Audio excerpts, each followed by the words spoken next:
पूरे का फोटो लेना था। शुरू करें जी जी सर फोटो का हाँ जी जी सर बात की जाए एक बार फिर आपने वेतन विसंगतियों को लेकर यहाँ पर सवालिया निशान उठाए हैं। बात इससे पहले भी जो सरकार द्वारा यहाँ पर कर्मचारियों के निर्णय में जो निर्णय लिए गए उन पर आपने सवाल उठाए हैं। देखिए कर्मचारियों के आज अनगिनत मुद्दे हैं जिसको लेके कर्मचारी समय से सरकार के समक्ष अपनी मांगे रख रहे हैं, अपनी बात रख रहे हैं।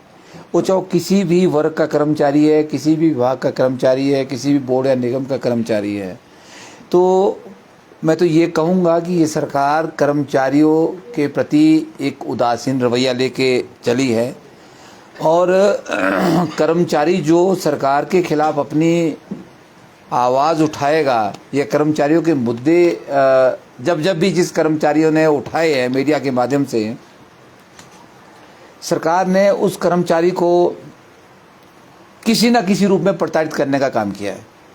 या तो उस कर्मचारी का स्थानांतरण आप 500-600 किलोमीटर दूर कर देंगे, या उसके खिलाफ आप इंक्वायरी खोल देंगे, उसकी चार्जशीट बना देंगे। तो उसका सरासर मकसद यही सरकार का रहा है कि कर्मचारियों की जो आवाज़ है या मुद्दे है वो दब जाए। और मैं ऐसा देख भी रहा हूँ आज जिस तरह से कर्मचारी चुप्पी साधे हुए हैं, वो एक बड़ा ही एक चिंता का विषय है कर्मचारियों के लिए। और मैं सच में इस बात से बहुत चिंतित हूँ कि दो बातें होती है, या तो ठीक होता है या गलत होता है। अगर सरकार अच्छा निर्णय लेती है तो कर्मचारी उसका स्वागत करते हैं, खुले मन से स्वागत करते हैं, वो मीडिया के माध्यम से स्वागत करते हैं, वो सरकार का जश्न मनाते हैं और सरकार को वो धन्यवाद करते हैं। अगर सरकार के निर्णय से कर्मचारी खुश नहीं है तो कर्मचारी विरोध करते हैं।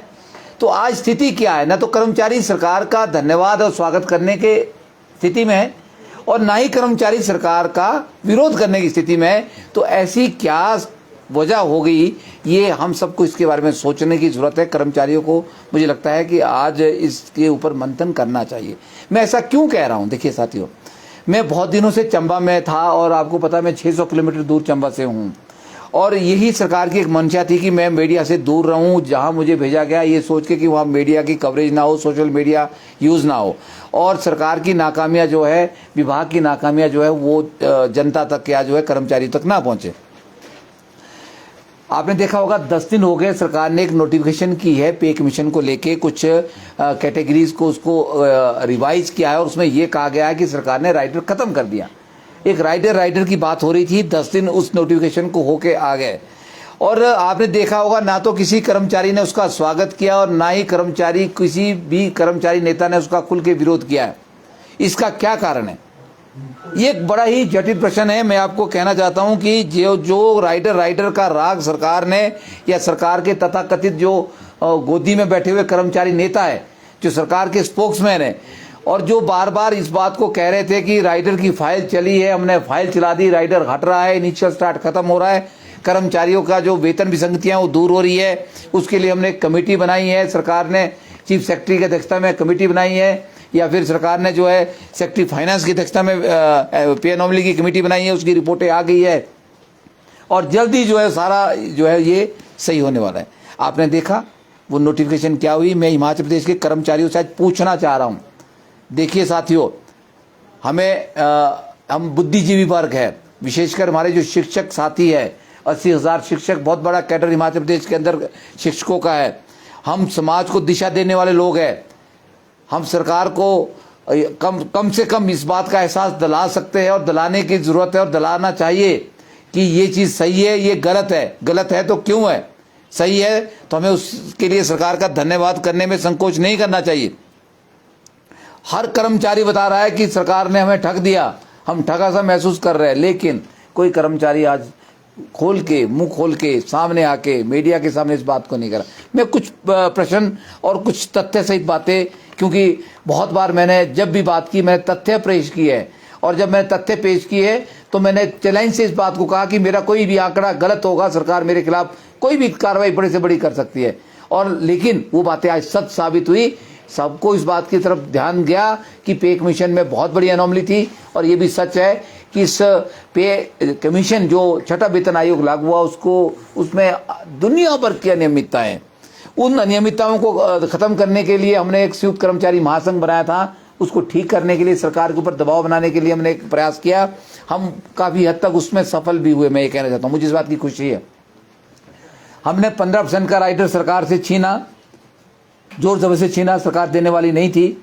हमने जो परसों आपने देखी होगी 10 दिन पहले जो नोटिफिकेशन हुई जिसमें सरकार दावे कर रही है कि हमने सबकी अनोमली ठीक कर दी है, हम कुछ हद तक उसमें भी सफल हुए। कितने हुए, क्या हुए, ये तथ्य सहित बात करना बड़ा इंपॉर्टेंट है, बहुत जरूरी है। मैं बार बार आपसे कह रहा था कि जिस बात को लेके सरकार कह रही है कि हम जो है जो लोग प्रोविजन में फंसे हैं, जो कर्मचारी 3/1/2022 तक विभागों में सेवाएं दे रहे और वो नियमित नहीं हुए या नियमित हो चुके हैं और उनके 2 साल पूरे नहीं हुए, उनको इससे सबसे बड़ा लॉस, क्योंकि जो 2 साल का राइडर था उससे हो रहा था। तो सरकार ने क्या किया? सरकार ने साथियों राइडर नहीं हटाया। सरकार ने क्या किया कि वो एक ऑप्शन कर्मचारियों को दे दी कि जिस डेट को आपके 2 साल रेगुलर होने के बाद हो गए, उस डेट से आपको जो है जो नया वेतनमान है वो लागू किया जाएगा। उसके तहत कुछ कर्मचारियों को फायदा जरूर हुआ है। मैं उन कर्मचारियों को भी आज इस मंच से बधाई देना चाहता हूं। वो कौन कर्मचारी है और कितना फायदा हुआ ये बताना बड़ा इंपॉर्टेंट है। सिर्फ वो कर्मचारी है जो 5,910 और 10,300 के पे बैंड में कर्मचारी थे और 1/10/12 को जिनका रिवीजन हुआ था और उनका पे बैंड जो है 10,300 पे चला गया था।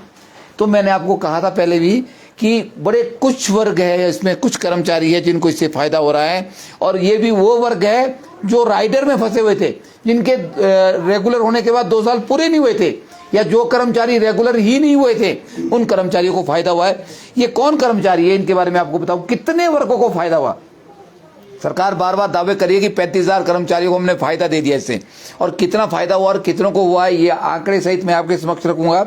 हमारे पास सिर्फ 9 कैटेगरीज है जिसको इस राइडर से जो ये नोटिफिकेशन हुई है उससे फायदा हुआ है, और कितना फायदा हुआ है।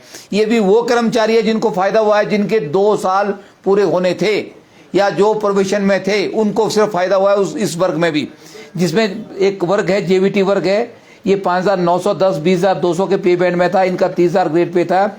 इनकी जो सैलरी है वो 29,700 बन रही थी और ये चले गए अब 37,600 में चले गए, जबकि पंजाब से 2 साल बाद जाएंगे। ये रेगुलर होने के 2 साल बाद 37,600 में जाएंगे, जबकि पंजाब का कर्मचारी इनसे 2 साल पहले 39,900 में था। आप समझ सकते हैं आंकड़ों के साथ कि जेबीटी कितना पीछे आज भी पंजाब से है इस नई नोटिफिकेशन के आधार पे। जब हम जिसकी बात हम बड़ी डींगे मार रहे हैं कि हमने बहुत फायदा कर्मचारियों को दे दिया है, हमने जो है कर्मचारियों की अनोमली दूर कर दी है। उसके बाद मैं क्लर्क की बात करूं, क्लर्क और जेओआईटी एक ऐसा वर्ग है जो काफी हद तक इससे फायदे में रहा है। ये बड़ी अच्छी बात है, खुशी की बात है। जो क्लर्क का पे बैंड था 5,910 20,220 का था, 1,900 ग्रेड पे था। ये रिवीजन हुआ था 10/12 को 3,200 पे। ये जो साथी है 20,200 पे गए थे नए स्केल में, लेकिन 2 साल बाद जो है इनको 30,500 मिलेगा अब 2 साल पूरे होने के बाद। लेकिन पंजाब का कर्मचारी इनसे 2 साल पहले कहां पे होगा? 33,300 पे होगा। यही साथी, मैं ये आंकड़े आपको पेश कर रहा हूं जिसकी सरकार बात कर रहे हैं। कर्मचारी नेता बोले हमने सब कुछ ठीक कर दिया। उसके बाद एक साथी, एक वर्ग हमारा जेओआईटी का है जो 5,910 20,200 के ग्रेड पे में था, पे बैंड में था, 1985 का ग्रेड पे था। ये साथी 20,600 पे थे, लेकिन इनका जो है 5th पे कमीशन में इनका कोई भी रिवीजन नहीं हुआ था। यही एक ऐसा मात्र वर्ग है जिसको बहुत अच्छा फायदा हुआ है। लेकिन ये भी आज पंजाब से ये 31,200 पे के है। 2 साल बाद जब इनके पूरे हो जाएंगे जो इनका प्रोविजन पीरियड है। लेकिन पंजाब के कर्मचारी इनसे 2 साल पहले कहां थे? 34,100 पे। मतलब 2 साल का डिफरेंस उनका फिर भी है, वो मैं आपको फिर बता रहा हूं। उसी तरह से स्टेनोटाइपिस्ट जो है वो 21,300 में थे और ये 30,400 में चले जाएंगे 2 साल बाद।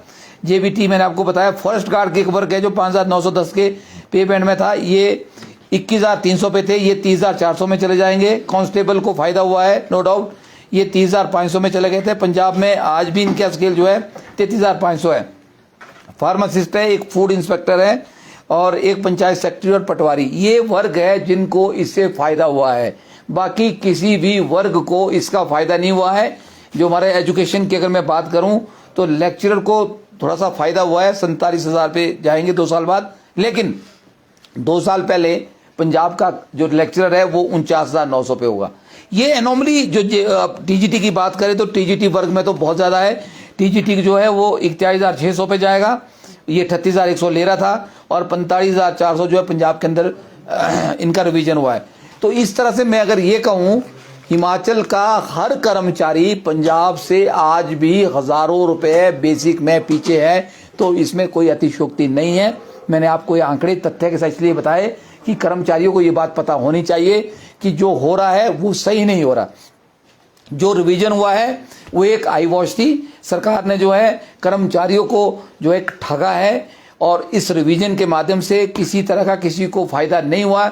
और दूसरे शब्दों में कहूं तो केवल मात्र एक इंक्रीमेंट एक्स्ट्रा सरकार ने इन वर्गों को दी है और कुछ नहीं मिला है।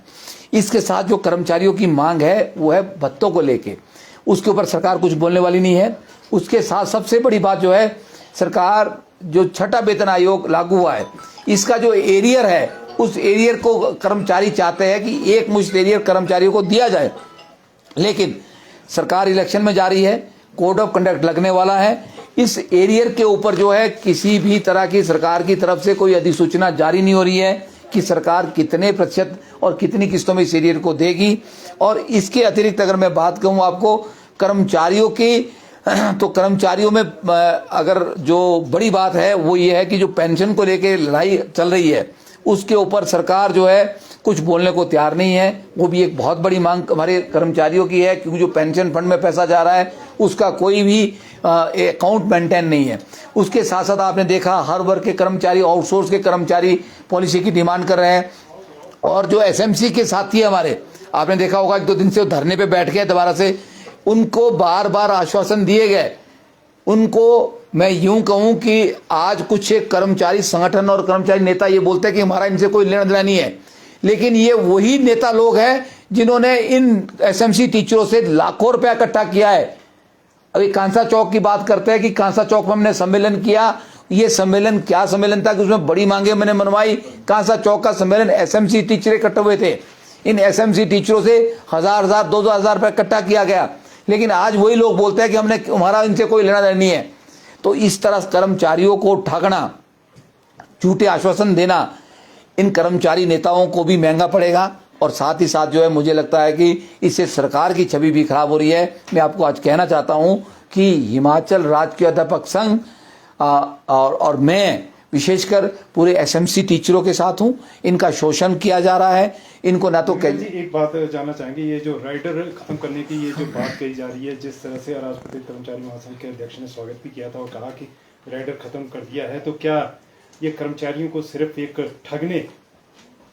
देखिए, बहुत दुख हुआ मुझे जिस दिन नोटिफिकेशन हुई। कुछ एक स्वयंभू नेता और कुछ कर्मचारी, मैं तो कहूँगा या तो बेचारे वो लोग बेचारे हैं, उनकी समझ कम है, या वो इतने सियाणे हैं कि वो कर्मचारियों को बेवकूफ बनाने का काम कर रहे हैं और वो राजनीतिक रोटियां सेक रहे हैं। मुझे नहीं लगता कि वो किस बात का स्वागत कर रहे थे और किस बात के लिए वो धन्यवाद सरकार का कर रहे थे, या वो कौन सा ऐसा काम हो गया कर्मचारियों के हित में कि जो पे कमीशन की एनोमली उनको भी खत्म होगी। उनको पता है कि हम आज भी पंजाब से कितने पीछे हैं इस नोटिफिकेशन के बाद, या हमें क्या मिला और क्या नहीं मिला। उसके बावजूद वो लोग, कुछ एक लोग ऐसे, वो कर्मचारियों के साथ धोखा कर रहे हैं, मैं कहना चाहूंगा। और ये बिल्कुल ठगे होने की अगर बात कर रहे हैं तो कर्मचारी आज ठगा गया है। तो माना ये जाए अब चुनाव के लिए मात्र अगर माना जाए 1 माह का समय बचा है, क्योंकि कोड ऑफ कंडक्ट भी लागू हो जाएगा, तो ये जो मांगे हैं ज्यों की तो रह जाएंगी, तो क्या जो आपका संगठन है वो कर्मचारियों की मांगों के लिए आगे भी संघर्षरत रहेगा? क्या रणनीति रहेगी आगामी? देखिए हमारा संगठन, हमने एक संयुक्त कर्मचारी महासंघ जो बनाया वो इसलिए बनाया कि उसमें हर वर्ग को हम कवर कर सके। वो चाहे आउटसोर्स का कर्मचारी है, वो चाहे वोकेशनल का कर्मचारी है, वो चाहे और विभागों में किसी भी तरह का कर्मचारी। आप देख रहे हैं कि हर वर्ग के कर्मचारी जो है आज सड़कों पे उतरे हुए हैं। वो अपनी मांग को लेकर सरकार के ऊपर दबाव बना रहे हैं। लेकिन साथ ही साथ कर्मचारी आज सरकार से इतना डरा भी हुआ है कि वो जो है खुल के बाहर नहीं आ रहा, या कर्मचारियों ने मन बना दिया है कि हमने जो है अपना काम वोट के माध्यम से करना है। ये तो वक्त बताएगा कि किस करवट ऊंट बैठता है। लेकिन ये बात सच है कि मुख्यमंत्री नुक्कड़ सभाएं कर्मचारियों की करने पसंद कर रहे हैं, बजाय कि वो संगठनों से बात करे, संगठनों को बुलाए, उनके प्रतिनिधियों को बुलाए और उनके साथ इश्यूज को रिजॉल्व करे। तो मुझे तो लगता है कि संगठन इसलिए बने होते हैं कि वो मांगों को उठाए और उनके साथ वार्तालाप किया जाए, ना कि उनको जो है प्रताड़ित किया जाए। तो सरकार का रवैया तो मुझे कुछ ठीक नहीं लगता। बाकी जनता जनार्दन है और वो सबको अपने हिसाब से जो है उसका रिजल्ट देती है। जो सही होगा उसको सही मिलेगा, जो गलत होगा उसका रिजल्ट भी गलत आएगा। ये रिजल्ट बड़ा जल्दी आ जाने वाला है, 1.5 महीने का समय बच गया है। इसमें दूध का दूध पानी का पानी सामने आने वाला है। लेकिन कोई भी पार्टी है, वो चाहे कांग्रेस पार्टी है, चाहे आप है, चाहे कोई दूसरी पार्टी है, ये सभी पार्टियों को सुनिश्चित करना पड़ेगा कि कर्मचारियों को के माइनस कर्मचारी जो है हिमाचल प्रदेश के अंदर जो है, आप जो है राजनीति या फिर सत्ता में आने का जो एक स्वप्न भी है उसको आप देख नहीं सकते हैं। कर्मचारियों की बात को सुनना पड़ेगा, कर्मचारियों को आपको एड्रेस करना पड़ेगा। ये मुझे लगता है कि सबसे अहम हिमाचल प्रदेश के अंदर इस बात को एड्रेस करने की जरूरत है। और अगर कर्मचारियों को आप इग्नोर करेंगे तो उसका पीछे से लेकर इतिहास अगर आप देख लें तो वो एडवर्स ही है। एसएमसी शिक्षक जो स्थायी पॉलिसी की मांग कर रहे हैं उसे आप कैसे देखते हैं? उन्होंने कहा वेतनमान हमें नहीं चाहिए बढ़ावा, हमें स्थायी पॉलिसी चाहिए। देखिए बहुत सही है। कंप्यूटर टीचर्स की अगर मैं बात करूं, कंप्यूटर टीचर 20 साल से शोषित है। उनके बच्चे आज शादी कर गए या शादी करने की स्थिति में जवान हो चुके हैं, तो वो कैसे सर्वाइवल कर रहे हो गए। तो बड़ी समझ से मुझे भी बड़ी दया आती है, मैं भी बड़ा परेशान हूँ। कैसे वो अपने परिवार का पालन पोषण और उसका भरपाई कर पा रहे होगे, कितना मानसिक तनाव उन टीचरों में होगा। यही स्थिति एसएमसी टीचरों के साथ होने वाली है। वो बिल्कुल ठीक मांग कर रहे हैं कि हमारे को जो है पॉलिसी चाहिए, और इस पॉलिसी की बात सरकार बार बार उनके सामने की है। हम आउटसोर्स के लिए पॉलिसी ला रहे हैं, हम वोकेशनल के लिए पॉलिसी ला रहे हैं, हम एसएमसी के लिए पॉलिसी ला रहे हैं। तो क्या जो सत्ता से बाहर निकल जाएंगे तब पॉलिसी लाएंगे आप? तो ये बिल्कुल सही। आप यहां तक कि अभी तक जिन टीचरों को कैजुअल लीव आप नहीं दे पाए, मेडिकल लीव नहीं दे पाए, तो उनके लिए आप क्या करने वाले? हम क्या उम्मीद करके चले इस सरकार से या इस प्रशासन से? और जो प्रशासन का तंत्र है वो भी पूरा एक कठपुतली की तरह काम कर रहा हो। तो मुझे तो इस बात को कहने में भी कोई संकोच नहीं है कि कथनी और करनी में रात और दिन का अंतर है। और ऐसा सिस्टम मैंने पहली बार देखा है जहां पे डेमोक्रेसी को खत्म करने का प्रयास किया जा रहा है, संगठनों को खत्म करने का प्रयास किया जा रहा है। जो संगठन बोलेगा उसको तहस नहस कर दिया जाएगा। आपने देखा होगा मेरे संगठन के पीछे पिछले 3 सालों से लगातार राजनीति हो रही है कि हिमाचल राज्य के अध्यक्ष संघ को कैसे तोड़ा जाए। आपने भी देखा होगा एक संगठन अभी मेरे खिलाफ, आपने प्रेस कॉन्फ्रेंस देखी, एक कैलाश ठाकुर मेरे पैरेलल एक प्रदेश अध्यक्ष बने। एक ही प्रेस कॉन्फ्रेंस की उन्होंने, शायद आपके साथ महावीर कैंथला जी थे, कैलाश ठाकुर थे। आपने बार बार प्रश्न किए कि आपका एजेंडा क्या है, आप क्या करेंगे? कहते उसको ले नहीं आए। किसके लिए आए? वो सरकार ने उनको तैयार करके भेजा कि वीरेंद्र चौहान के खिलाफ बोलना है, एजेंडे पे नहीं बोलना था, मुद्दे पे नहीं बोलना था। उन्होंने कोई मुद्दा नहीं उठाया, कोई इश्यू नहीं उठाया। और उसके बाद आपने कोई प्रेस नोट भी नहीं पढ़ा होगा, कोई प्रेस वार्ता भी नहीं पढ़ी होगी, कहीं किसी से मिले भी नहीं होगे। लेकिन समय बलवान है, दूध का दूध पानी का पानी होता है। कल उनका कोर्ट केस लगा हुआ है, कल दूसरा ग्रुप एक महाजन ग्रुप बनाया तोड़ के, उसका भी कोर्ट केस लगा हुआ है। सब कुछ आपके सामने आ जाएगा। हम आपको बताएंगे कि असली एचजीटीयू कौन है, नकली एचजीटीयू कौन है और लोग किसके साथ है। और एक और बात मैं आपसे कहना चाहता हूँ, 18 तारीख को हमने चंबा में राज्य कार्यकारिणी का महाधिवेशन बुलाया है, जनरल हाउस बुलाया है हिमाचल राज्य के अध्यक्ष संघ ने। क्योंकि मैंने देख लिया बाकी संगठन या बाकी लोग भी सहमे से हैं, कुछ आगे बोलने को तैयार नहीं है। लेकिन हम अपने कर्म में विश्वास रखते हैं। तो हिमाचल राज्य के अध्यक्ष संघ का प्रदेश अध्यक्ष होने के नाते 18 तारीख को चंबा में हम एक बैठक करने वाले हैं, जिसमें हम सरकार के खिलाफ अगली रणनीति तैयार करने वाले हैं कि हिमाचल राज्य के अध्यापक संघ की क्या रणनीति रहेगी और हम कैसे सरकार के ऊपर दबाव बनाएं कि कर्मचारी, विशेषकर जो शिक्षक है या बच्चे हैं, हमारे बच्चों के जो मुद्दे वो किस तरह से हो रहे हैं। आप देख रहे हैं बोर्ड का जो काम करने का तरीका है वो भी एक पूरी एक एजेंट हो गया है पूरा। जिस तरह से अदानी और अडानी का काम है, जिस तरह से उन्होंने सारा सिस्टम को हाईजैक कर दिया, वही ये काम हमारा स्कूल शिक्षा बोर्ड कर रहा है, जो बच्चों की शिक्षा को पूरी